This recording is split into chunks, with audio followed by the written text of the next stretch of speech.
Daktari has talked about stock mpya. Have you ever heard of that term? Whereby when these other people join, people leave the people that they had.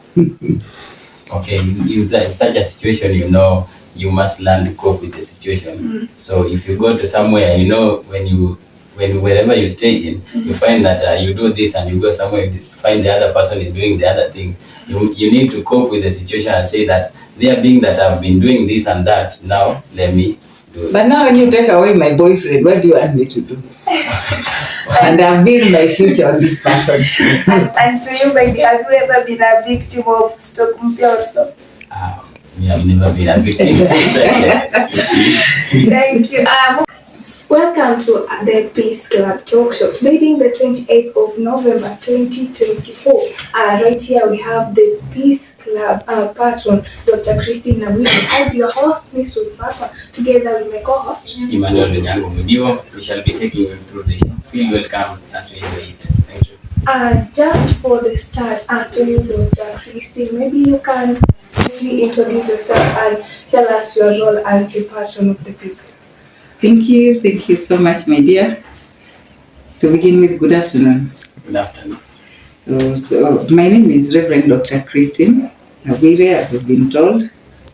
And I don't know how you want me to introduce myself, but I'm the patron of the Peace Club, and I'm also a counseling psychologist. And I picked an interest in Peace Club not only from Kibabe, but even in my previous station, right from the time when I was a high school teacher. I used to work with the Catholic IG, Peace, Justice and Peace Commission, and there we carried out a number of peace activities. So as such, I picked an interest in peace amongst the students, and my role as a patron actually is not to interfere in the club activities. I act as an overseer. I oversee and I offer an advisory role. If there are issues that go beyond the boundaries, I tend to be the same person that can bring the Peace Club to steer to the great heights. Thank you so much. Thank you. So you say your role is just to oversee. You're not supposed to go into the affairs, even if maybe it worsens. You're not allowed to go maybe tell people you're supposed to leave my club, you're not supposed to be here. Okay, leaving the club, that one there is the executive committee. As I said, if they have an issue that is beyond them, that's the time now they come for direction. And if it supersedes my intelligence, we are registered under the Dean of Students Office. So we seek also the voice of the Dean of Students, so that we give out a decision that not only benefits the others, but one that also that is also beneficial for the students. Because the role of Peace Club, we are not supposed to injure. As we foster peace, we ensure that even when there are disciplined issues, we ensure that at least each person leaves. We adopt what we call a win-win situation, so that it's not only injuring one person. We want take and we give up a bit. Thank you very much. Now that makes me have a knowledge of the Peace Club and everything about it. Then another thing is that what inspired you to to measure more on mental health in the university setting? And I'm also informed that you're a lecturer in the Department of Psychology. You teach psychology. So maybe what are you teaching psychology and being a Peace Club patron? Which issues do you normally handle when you focus on mental health? Thank you. Being a lecturer in counseling psychology, I'm just within my mandate.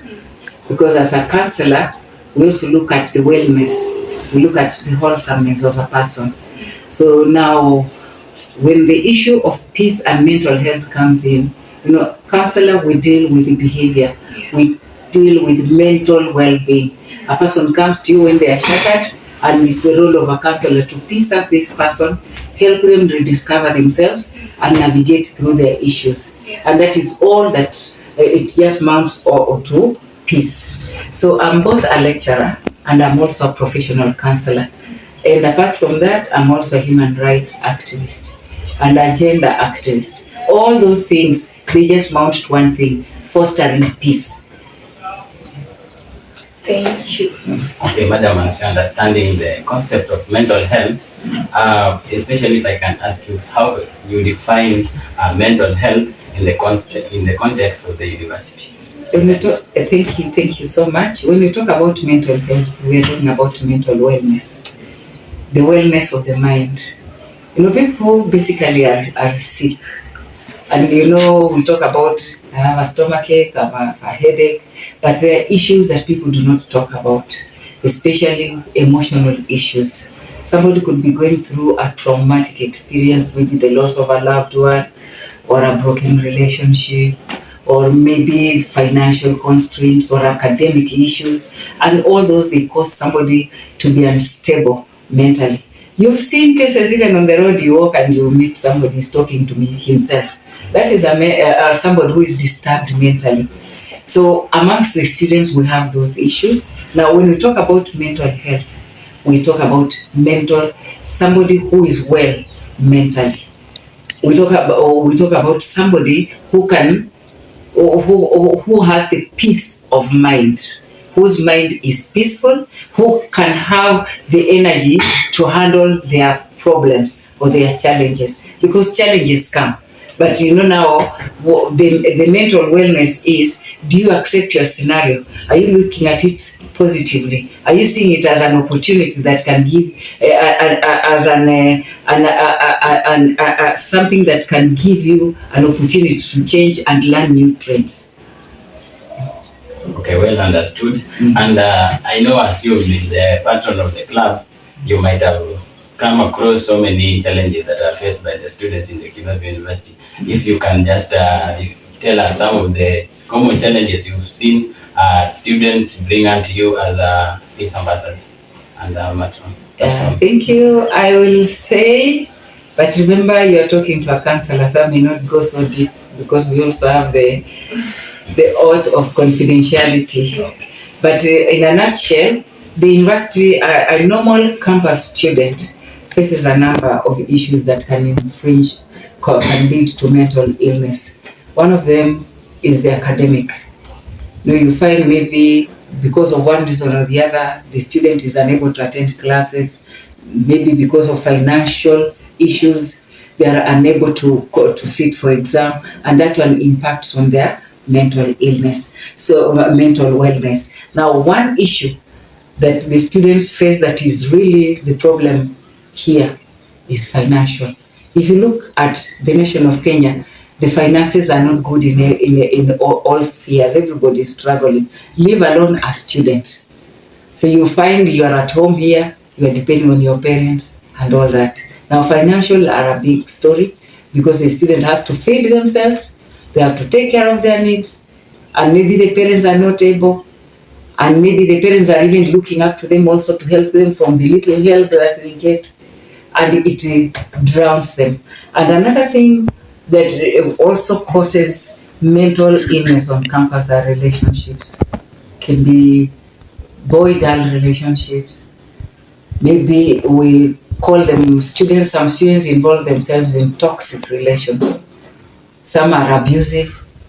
Some are reigned with a lot of drama, and it affects even their mental wellness. Another issue, it could also be drug and substance abuse. We have students, as a result of not being able to handle their issues, some of them resort to drug and substance abuse. And we've not forgotten the issue of LGBTQ that is on campus. Boys are now also pairing up with girls, which is not culturally acceptable. I could mention and go on and go on, but I think leading on the list: drugs, finances, and relationships. So do you think mental health issues impact, there's an impact in the coexistence among the students? Yes, it does, my dear. It is both negative and positive. Now, at times we tend to dwell so much on negativity. So there's at times when people have mental issues, it also opens a forum for the university to reorganize itself for the student body to organize themselves and see how they can help their colleagues to surmount these problems. That is a positive angle. You know, this being a research institute, it gives us an opportunity now to do a research and find out what is happening. So that is positive. But also there is the negative aspect. When you see, for example, in roommate issues, if you have a roommate who drinks and comes back drunk and disorderly, definitely it will interfere with the relationship. And if you have a roommate maybe who does not have finances, and you have food, you have everything and you are sharing, there are tendencies the roommate can be either depend on you or resort to stealing. And you see now that one also sends a wrong signal. Or the lack, maybe a student who desires to look better and there is a roommate who is wearing designer clothes here. Yes. Na wewe uko na t-shirt imeandikwa Sengenge ni ng'ombe. You know, it's very easy for you now to feel like, can I also either borrow or copy? So it affects both positively and negatively. And actually, in the issue of promoting peaceful coexistence, how does Peace Club maybe address mental health awareness, while promoting harmony? Yes, the focus, one of the objectives of Peace Club is to foster peace on campus.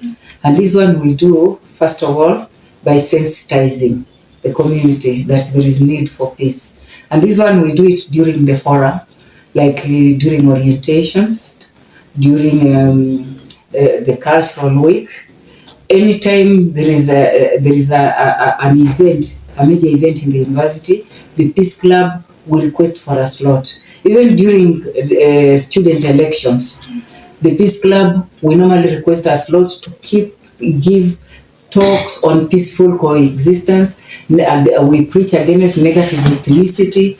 We preach against, especially the elephant in the house is negative ethnicity. And that is one thing that the Peace Club will really preach against. We normally even hold peace walks on campus. Even this talk show alone is also another way of fostering peace, because we are sensitizing the community. And if you check on our walls, we have talking walls where we have posters on peace. Thank you. And just maybe to continue on the same, as Peace Club, do you have specific programs that integrate maybe mental health together with peace and harmony? Yes, we do. Like we just did, was it a getaway? We just went to have a team building activity for the Peace Club members. Now that is, and you know, Peace Club runs across, we have members from first year to fourth year, and it includes even the leadership in the student body.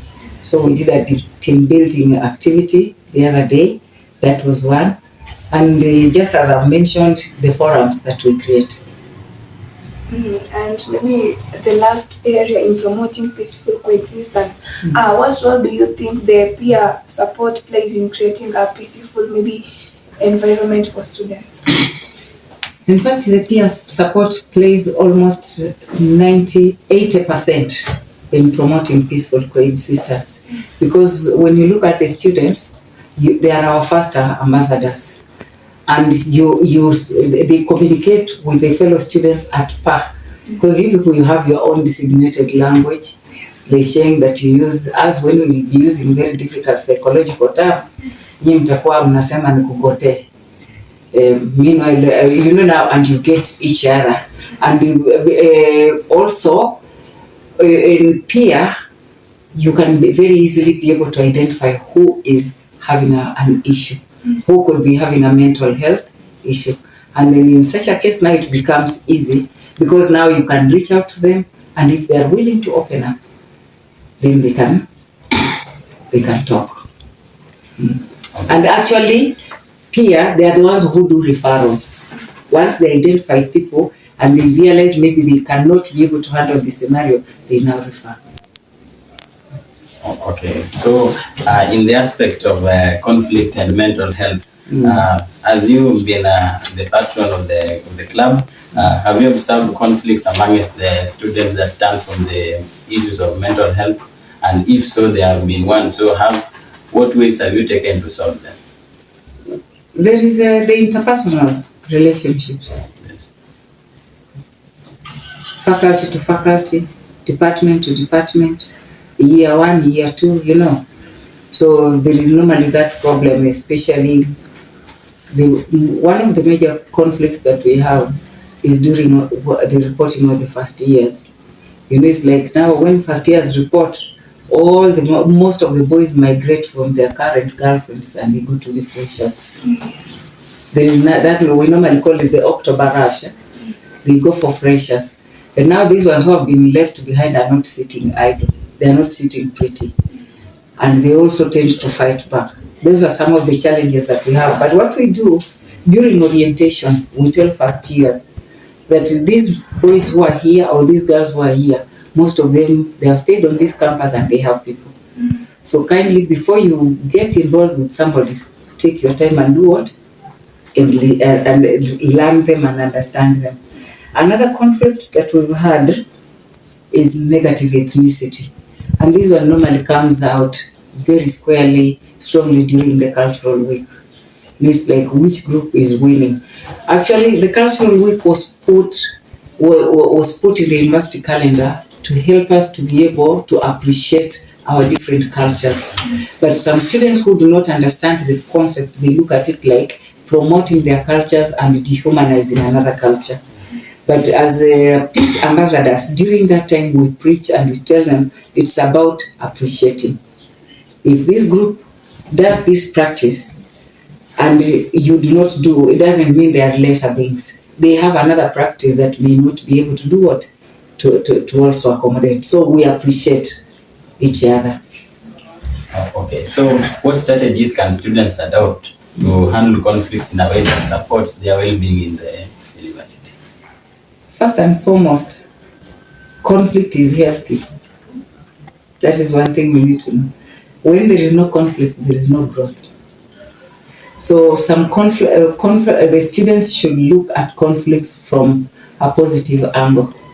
Like I normally tell the people who are normally in my class that if you enter into an argument with somebody and somebody calls you names, ignore the person, but listen to the names he's calling you. If they are right, then work on them. Because it's only when somebody is angry that they can be able to tell you the truth on how they view you. So if you're wise, you can look at the content and you can be able to build on it. So we educate the students to let them know that conflicts are normal and they are a normal way because we are all able differently. We come from different areas with different culture and different perceptions. What is good for another person may not be good to another person. So we should learn to accommodate. And then we also teach our students also to learn to put boundaries. You know, now this one comes from the kind of family somebody comes from. Maybe you come from a family where you share. My clothes is your clothes. You share everything. And then he comes from a family where everybody has their things designated in a different place. And then you find yourself in the same environment. Definitely you will differ. Because you want to share. He wants to keep his things the way he was brought up. So we educate our students that you need to learn somebody's background. You need to look at somebody's family values. And then you talk. You tell them, this one, for me, it's making me uncomfortable. And then you agree on the future. How are you going to relate? The university is a place of the clean, the la cream, people who can reason. So we are expecting that in the on-campus, people should be able to talk out their issues and resolve them. That is a sign of maturity. On the continuation of our show, maybe to you, our viewer, I know you're learning things that we're supposed to learn from each other, appreciate each other's culture, and also be able to reason, not only in class, but also outside class, on issues maybe pertaining the relationship between roommates, relationship between lovers. And Dr. just talked about stock mpya. Have you ever heard of that term? Whereby when these other people join, people leave the people that they had.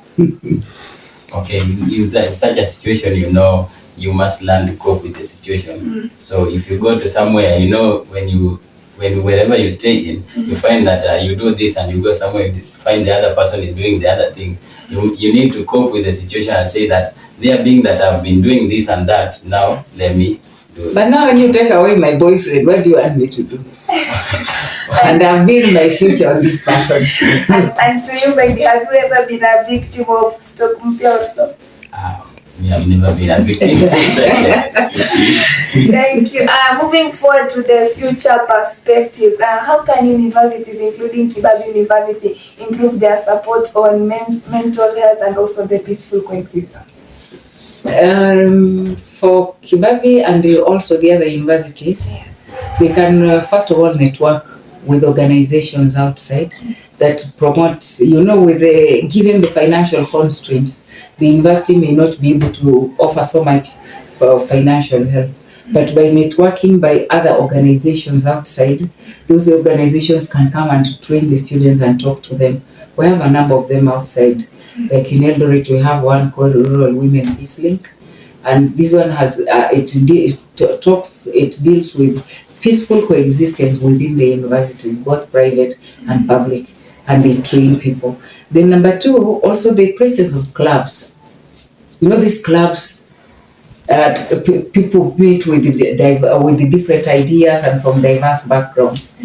Like we have the journalist club, we have the peace club, we have the gender league club.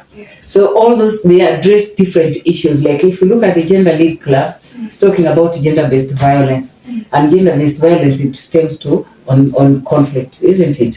So now these people are able, by joining these clubs, they can be able to handle. And another one, games. For youths who have a lot of energy, if you go to the field and run 100 meters and you come back, you do not have energy even to cause problems. Sure. And not forgetting, we don't forget God. A godly mind, be it a Muslim, be it Christianity, be it Hinduism, the religion talks about peaceful coexistence. So if you are committed to your religion and the values of your religion, on campus it will be very easy for you to foster peace. And there is this issue that usually occurs in campus, whereby girls get pregnant. The one that impregnates you says that the pregnant does not belong to him maybe, and then you as a girl, you decide, I'm not going to tell anyone that I'm pregnant. I'm going to keep this baby for myself. I'm not going to attend to the pre and postnatal care. Then someone decides maybe to stay like that. This is a result maybe of the mental health of the person. It usually results from that.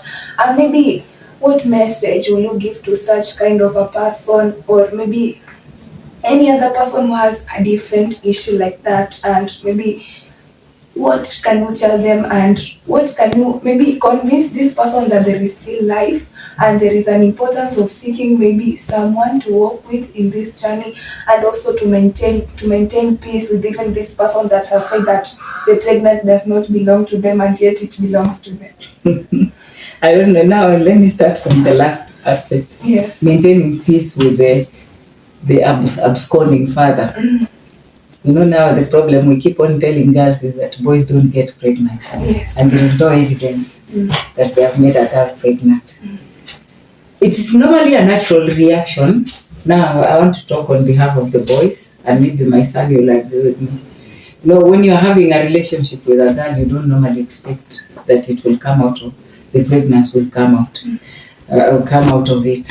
And now we have also had girls who trap boys with pregnancy. We have also had cases where a girl wants to trap a boy, and then she goes and picks her pregnancy elsewhere and hangs it on the boy. So with all those factors coming in, our sisters, the girls, they are those who have gone ahead of us, are the wametuharibia.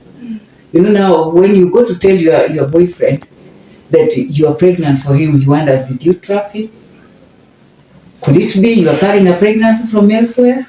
And it's like, I'm not ready. I'm a student. I'm surviving on help. Now you're bringing a child in the equation. Now the finances are already strained. Now how, do I have money to buy pampers? Sasa nifanye nini? Hii ni Mungu yangu niokoe. Sio wangu. Sio wangu. Then wewe enda ujisort, mtoto akishatoka baadaye tutarudiana.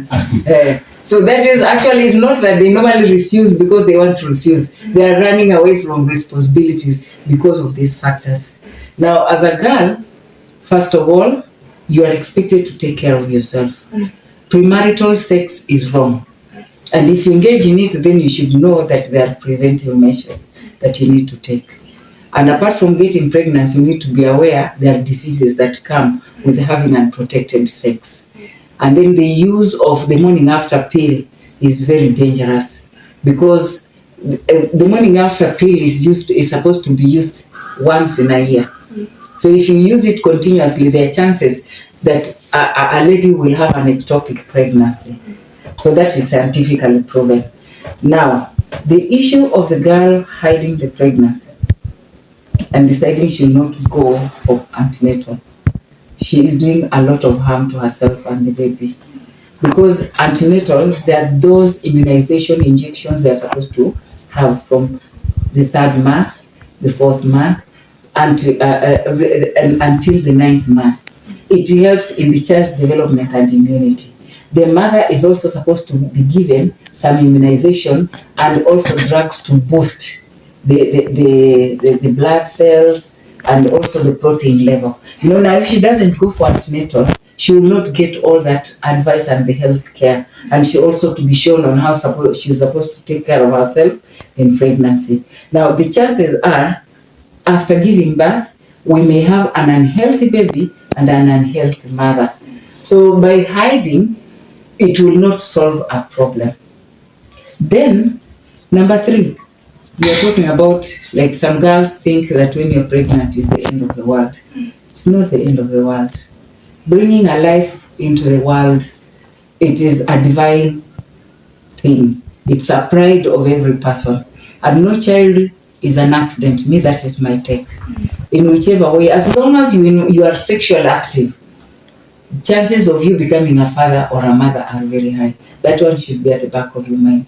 Now, if you find yourself in such a scenario, and maybe your parents now, they denounce you, your friends also start stigmatizing you, and your boyfriend has also has grown legs and vanished in thin air, and then you discover you are all alone.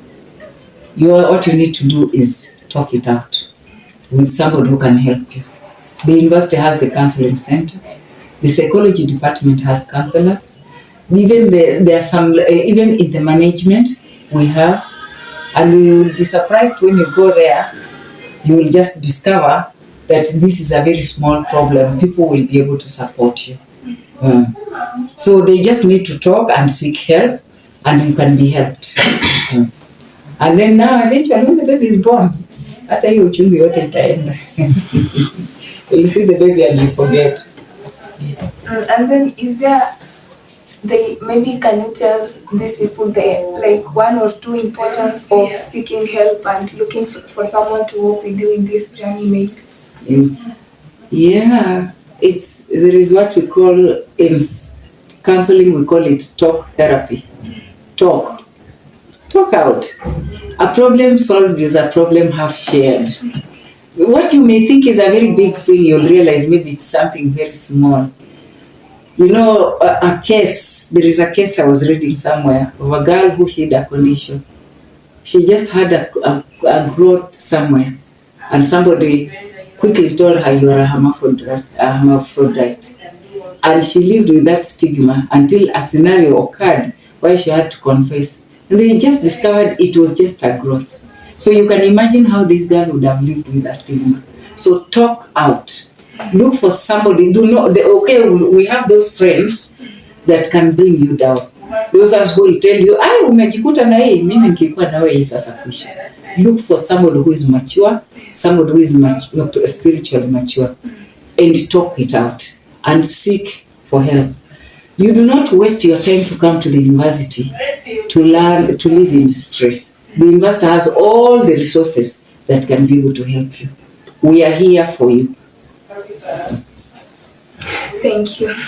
So I hope you are following guys from the other side of the camera, and I know that if you are always with us in the Kibabi Peace Club, their platform, we'll be bringing to you so many shows that I hope that you'll be enjoying. So ladies, as you maneuver around with different boys and guys and your partners, I hope you've heard what has been said, and make sure you put it in practice that you may not fall a victim of mental health issues. Okay, thank you. So. Is there anything maybe as we draw to our conclusion that you would like to share about the role of mental health in fostering peace in the university setting? Okay, mental health and peace, they are one and the same thing. It's just mental wellness.